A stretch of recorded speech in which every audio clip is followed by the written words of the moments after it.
Allora, noi rispettiamo ovviamente l'autonomia del Presidente della Repubblica, ce ne guardiamo bene di star lì a forzare, però sappiamo che rappresentiamo la coalizione che ha preso più voti, quella che è cresciuta di più rispetto alle ultime elezioni, anche rispetto ai grillini. Vogliamo che, anzi speriamo che,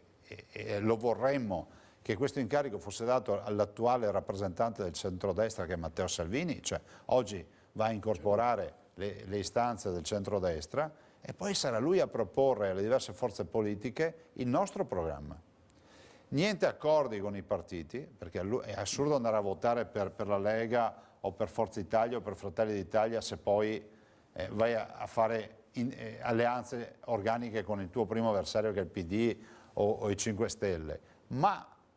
come si può dire, condivisione di progetto con uomini e donne di buona volontà, da chi riesce a togliersi la casacca e dire io questo programma lo sosterrei. Questo è quello che diciamo, però pancia a terra a lavorare vuol dire che bisogna rispettare i cittadini.